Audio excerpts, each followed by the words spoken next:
The acoustics in this cathedral are magnificent. It just adds a new beauty and a new wonder to the whole experience of being here. We want the very best artists of sacred music to come here to the cathedral and be able to open our doors to every person in Philadelphia and beyond.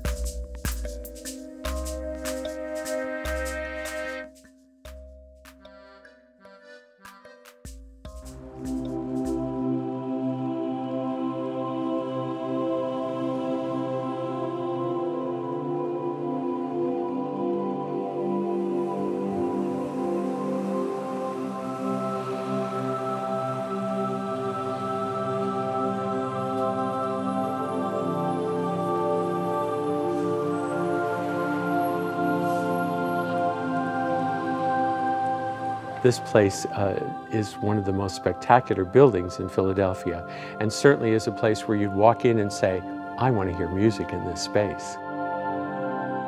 It's a place for that treasury to be exposed not to just those Catholics who come here for liturgy, but for the entire Philadelphia region and beyond. Concerts at the Cathedral Basilica began a year and a half ago when I arrived. It was certainly one of the dreams I had for people to come hear the world-class artists of Philadelphia as well as artists from all over the world. We want to present to Philadelphia some of the chorus and choirs they may not know or may not have experienced, or even have experienced but not in this great space. When you have that beautiful music in this setting, it just becomes an awesome experience. The Cathedral Basilica of St. Peter and Paul is really the mother church of the Archdiocese of Philadelphia. In this church, all the major events take place, the religious activity of the Archdiocese. We welcome people to come in to visit. We also welcome tourists. We are especially open for the celebration of Mass every day and the celebration of the Sacrament of Reconciliation. We have as many as 4 weddings a weekend. That keeps us all very busy and keeps the Basilica very active. You can just feel the power within the people as they come here to worship.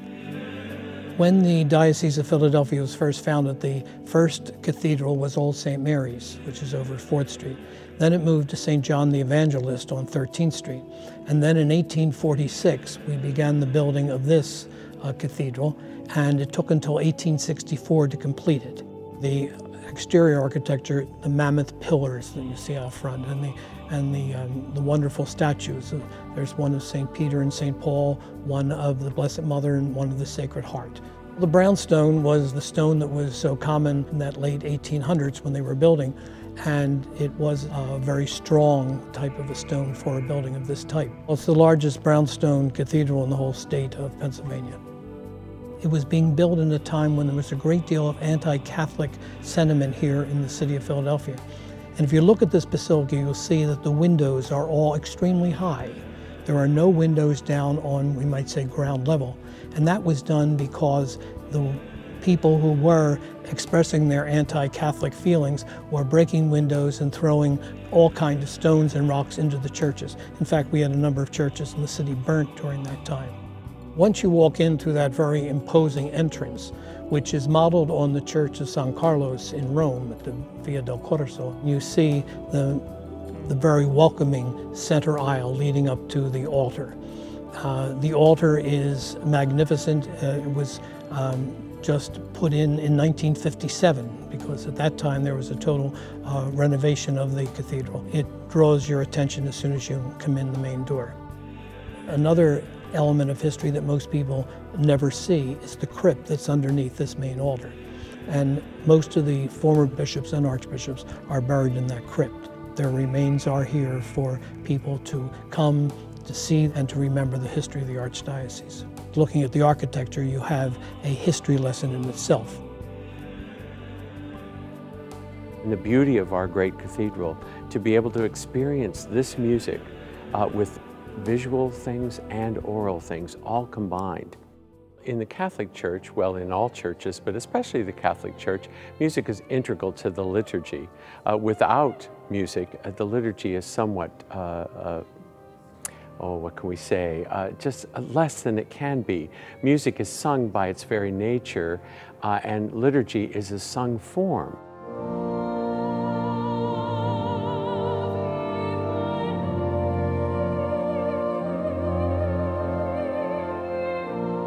before there were composers, just Gregorian chant, where the chant was just, you know, an anonymous way of hooking these great texts to song, even in a reciting sort of way in the very earliest of times, from our Jewish roots, all the way to the great masters, the great masses of Mozart. Many were missa brevises to be used within the context of liturgy, and some are the great masses of Haydn and Bach. Composers have chosen their medium for this, whether it's a concert hall or in a church with a great orchestra. But the liturgy itself has sort of shaped our musical history from the very beginning. We try very hard to keep that music going here with our choirs, with our organ music, with our brass, all the things we do. And of course the concerts are a component of that. That's a way to do bigger works, bigger things from the treasury, big Mozart masses that you can't do any longer within the context of the liturgy, but you can do in a bigger format or a concert setting. We've hosted already the Westminster Cathedral Choir from London, Tenebrae Choir from London, and many others coming down the road. So we want the very best artists of sacred music to come here to the cathedral. There's no dearth of great performers here in this area. Philadelphia is so blessed to have these great choruses, choral arts, Vox Amadeus, the Mendelssohn Club. Certainly the Mendelssohn Club is an important ensemble. It performs in churches all over, and not having them at the cathedral for almost 20 years, we wanted to invite them back in particular.